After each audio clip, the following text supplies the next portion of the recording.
বাংলাদেশের অভ্যন্তরীণ মাছ চাষে নীরব বিপ্লব সাধিত হয়েছে। ৩ দশকে মাছের উৎপাদন ২৫ গুণ বেড়েছে এবং মাছ চাষিরা তাদের উৎপাদিত মাছের ৭৫% এখন বাণিজ্যিকভাবে বিক্রি করছে। জাতিসংঘের সংস্থা FAOর সর্বশেষ প্রতিবেদন অনুযায়ী ২০১৮ সালে অভ্যন্তরীণ মৎস্য উৎপাদনে বাংলাদেশ বিশ্বে তৃতীয় অবস্থানে উন্নীত হয়েছে। চীন ও ভারতের পরেই এখন বাংলাদেশের অবস্থান। সরকার ২০১৯ সালের মধ্যে দেশকে মাছ চাষে স্বয়ংসম্পূর্ণ করতে বর্তমান ৩৮ লাখ টন থেকে বাড়িয়ে ৪২ লাখ টন লক্ষ্যমাত্রা নির্ধারণ করেছে। দর্শক, আমি আজ আপনাদের নিয়ে এসেছি গাইবান্ধা জেলার গোবিন্দগঞ্জ উপজেলার কামদিয়া ইউনিয়নের শান্তনু কুমার দেবের কাছে। তিনি একজন মাছ চাষি, প্রায় ৩০ বছর ধরে এই মাছের সাথে জড়িত। মাছ চাষ করে নিজেকে স্বাবলম্বী করেছে, সেই সাথে রংপুর বিভাগে নিজেকে প্রতিষ্ঠিত করেছে সবচেয়ে বড় মাছ চাষি হিসেবে। আজকে আমি তার সাথে কথা বলবো, জানবো অনেক তথ্য এবং আপনাদেরকে জানাবো। সাথেই থাকুন।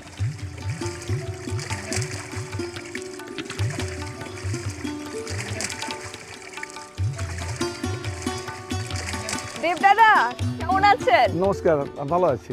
আচ্ছা, মাছ ধরা হচ্ছে? হ্যাঁ। অনেক বড় বড় মাছ হয়েছে? হ্যাঁ, মাছ মোটামুটি বড় হয়েছে। আচ্ছা দাদা, আমি জানি যে রংপুর বিভাগের মধ্যে আপনি সবচেয়ে বড় মাছ চাষি। তো এই রংপুর বিভাগের মধ্যে কি আপনি সেই লম্বা মানুষটি? বলতে পারেন মোটামুটি আমার হাইটে, আমার এরিয়াতে আমার স্লিপ প্রায় 6 ফিট 2 ইঞ্চি। এটা আমি কিন্তু মনে মনে ভাবছিলাম এবং আমার মনে হয় দর্শকরাও মনে মনে এই কথাটি ভাবছে যে এই মানুষটি তো আমাদের ক্রিকেট টিম অথবা ফুটবল টিমে থাকার কথা ছিল, এই মানুষটি এখানে কি করছে? তাছাড়াও আমি অ্যাথলেটিক্স স্পোর্টসে, আমি কলেজে আমি চ্যাম্পিয়নশিপ পাইছি 2 বার। আমি অলরাউন্ডার ছিলাম। আমার মানে ইয়েটাই ছিল খেলাধুলার ভিতরে। তারপরে তার সঙ্গে মাছ শিকার করতাম, হুইল ছিল। সেখান থেকে এই ধীরে ধীরে এই ব্যবসার নামে পড়ছি। এই পশ্চিম গোবিন্দগঞ্জে ব্যাপক বড় বড় পুকুর আছে। আমি প্রথম অবস্থায় সেই পুকুরগুলো সংস্কার করি, আগাছা টাগাছা মুক্ত করে এখানকার আশেপাশে কিছু কিছু ছেলে পেলে বেকার ছেলেদেরকে নিয়ে মানে জাস্ট সমবায়ের মতন করে মাছ চাষ করি। পরবর্তীতে আমি দীর্ঘদিন এখানে এই এলাকায় বহু পুকুর চাষ করছি। করার পরে এখন যারা মাছ চাষি আছে, আমার মনে হয় ম্যাক্সিমাম আমার ভক্ত। তাদেরকে লাইনটাই দেখাই দিছি, প্রসেস দেখাই দিছি এবং তারা খুব ভালো করতেছে। এর জন্য আমি নিজেকে খুব গর্বিত মনে করি। আমার মনে হয় আজকের পর থেকে বাংলাদেশের অন্য জেলার চাষিরাও আপনার ভক্ত হয়ে যাবে। কারণটা আমি বলছি, আমি একটু মাছগুলো দেখতে চাই, যে অনেকক্ষণ ধরেই দেখছি অনেক বড় বড় মাছ। দাদা, এই শীতের সময়টাতে তো মাছ বাড়ে কম, এবং আমি যখন অন্য মাছ চাষিদের সাথে দেখা করি, পুকুরের ছোট মাছ দেখি, ওনারা বলেন যে এখন মাছ বড় হয় কম, তাই আমরা যেই সাইজের মাছ পাই সেই সাইজের মাছই বিক্রি করে দিই। আপনার পুকুরের মাছগুলো বড় বড় এবং বেশ একটা বড় আকার ধারণ করেছে। এখানে আমি 2 ভাবে মাছ চাষ করি। আমি এখন এখানে এই যে ছোট মাছও আছে কিছু, আমি বড় মাছ থেকে উঠাই দেবো। উঠাই দিয়ে আবার নতুন করে চুন, তারপর মিনারিং করা লাগে, মাছ যাতে সুস্থ থাকে, স্বাভাবিক খাওয়া খায়, সেই ব্যবস্থাটা করব। করলে এই ছোট মাছগুলো আবার এই ফাল্গুন মাসের শেষে রেডি হয়ে যাবে বাজারে যাওয়ার জন্য। হ্যাঁ, এইভাবে মাছ চাষ করি। একটা পুকুরের, এই পুকুরটা আছে, পুকুরের একটা ক্যাপাসিটি আছে, লোড ক্যাপাসিটি আছে, কত মন মাছ ধরতে পারে। এটা যদি আমার মাথার ভিতরে না থাকে, আমি মাছ চাষ করতে পারবো না। আচ্ছা, আরো আমি ডিটেইলস শুনবো, একটু আমরা দেখি মাছ, বড় বড় মাছগুলো দর্শকরাও একটু দেখুক আসলে আমরা কত বড় মাছের কথা বলছি। দেখো বড় বড় মাছগুলো। সিলভার কার্প, হ্যাঁ।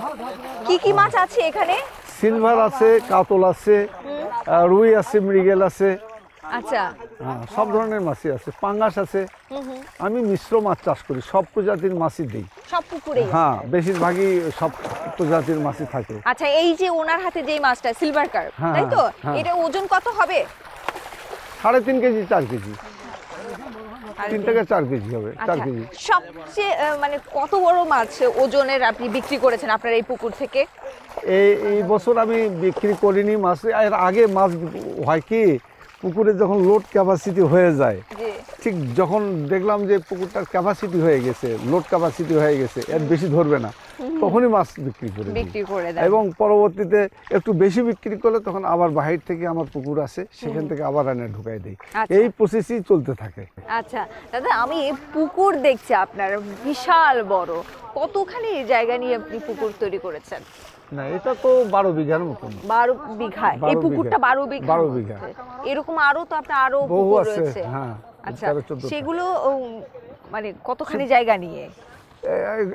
সেটাও ওই 10 বিঘা, 12 বিঘা, 15 বিঘা, কোনোটার ওই মানে 3 একরের নিচে নেই। দাদা, এবং আপনার পুকুরগুলো কিন্তু পাশাপাশি না, এক একটা এক এক জায়গায়। ডিসটেন্স বেশি। কিন্তু আপনার পুকুরগুলো একটু ভিন্ন রূপ, আশেপাশে বাঁশ সমস্ত বাগান বাড়ি, রয়েছে। হ্যাঁ। তো আপনার কাছে মানে এই এটা- অভিজ্ঞতায় আপনি বলেন যে মাছ চাষ করতে গেলে পুকুরের পুকুরের প্রয়োজনীয়তা পাড়টা ক্লিয়ার থাকা দরকার, কতটা? কিন্তু এটা জি। হ্যাঁ, এটা অনেক পরিষ্কার থাকা উচিত। কিন্তু এসব পুকুর তো লিজ নেওয়া, যেমন আমার নিজের পুকুর যেটা আমি খুঁড়ছি, বানাইছি, সেটা দেখলে আপনি দেখতে পারবেন যে একদম পরিকল্পিতভাবে পাড় উঁচু আছে এবং পাড়ের একটা সাইড পূর্ব পশ্চিম দিকে সমস্ত খুব ভালো জাতের আমের গাছ করছি, সেটা আম হয়। হ্যাঁ, আর এক সাইডে ভুট্টা করছি। ভুট্টা অনেক সময় ওই ডাস্ট করে নিয়ে আপনার মাছের খাবারের দিই। তাছাড়া আমার গরু আছে, আমার ছেলে এসে গরু শুরু করছে, এই মোটা তাজাকরণ এবং হলো গাভী কিনছে কতগুলো। একটাই ছেলে আমার, ছেলেটা MBA কমপ্লিট করছে ঢাকা থেকে, করে এসে এখন ও দেখি যে এর ভিতরে আপনার সাথে যোগ দিয়েছে। যোগ দিয়েছে।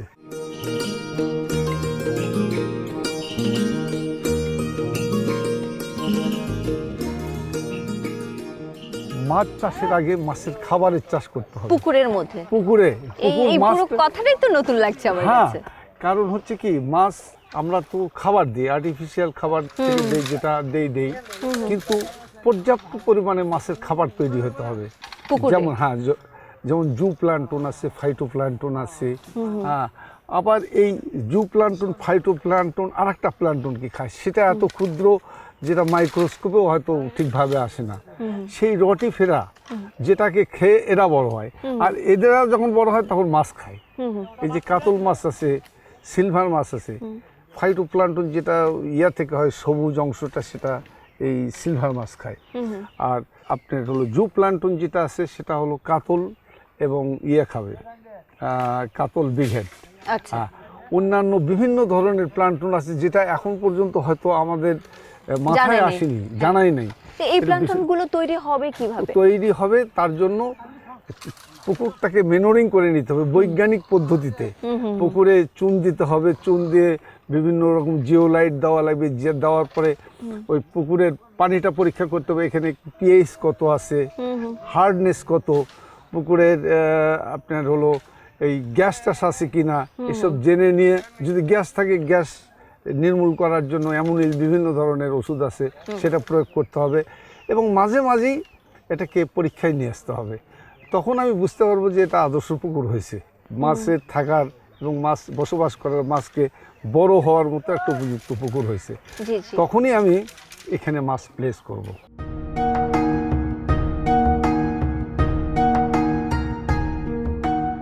পৃথিবীর সবচেয়ে বড় মৎস্য উৎপাদনকারী দেশ হলো চীন।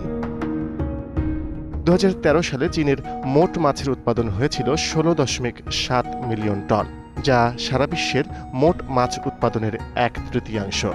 শুধুমাত্র সবচেয়ে বড় মাছ উৎপাদনকারী দেশই নয়, 2002 সাল থেকে চীন বিশ্বের সবচেয়ে বড় মৎস্য রপ্তানিকারক দেশও বটে। 2013 সালে এই দেশটি শুধুমাত্র মাছ রপ্তানি করেই 11.6 বিলিয়ন মার্কিন ডলার আয় করেছিল। চীনের এই সাফল্যের পেছনে রয়েছে তাদের সরকারের নানামুখী পদক্ষেপ এবং বিভিন্ন কারিগরি কৌশলের প্রয়োগ। বিশ্বের প্রায় সব ধরনের টেকনোলজি তারা প্রয়োগ করছে মাছ চাষের ক্ষেত্রে। এরকমই একটি টেকনোলজি হলো IPA। যুক্তরাষ্ট্র থেকে নেয়া এই প্রযুক্তিটি চীনের মৎস্য উৎপাদনে গুরুত্বপূর্ণ ভূমিকা পালন করছে।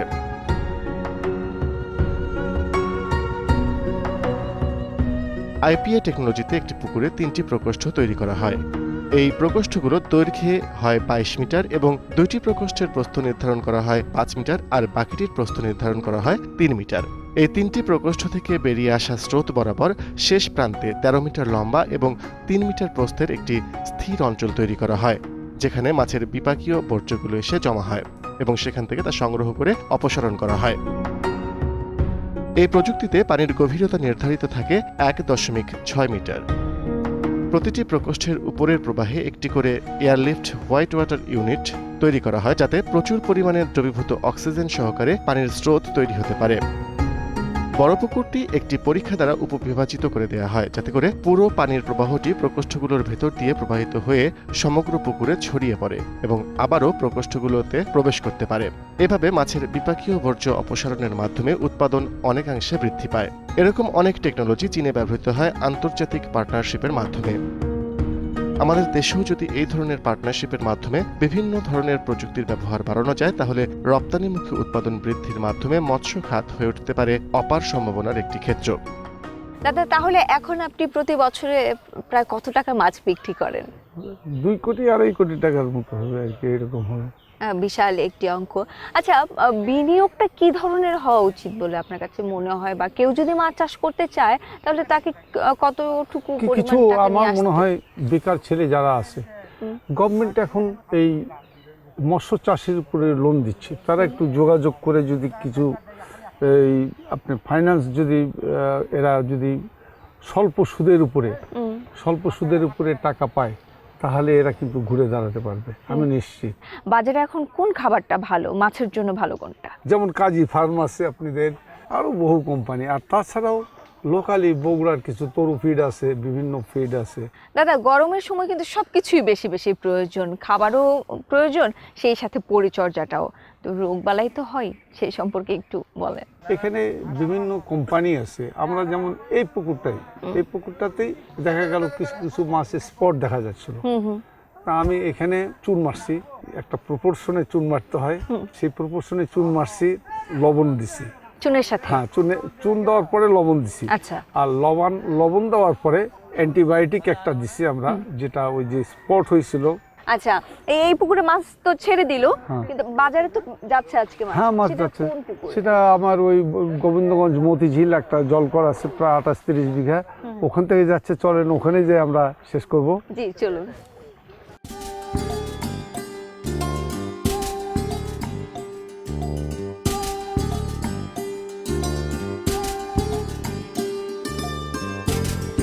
এখানে কি কেউ থাকে? হ্যাঁ, থাকে। ও এখানে আমাদের গার্ড আছে, এখানে পার্মানেন্ট গার্ড আছে।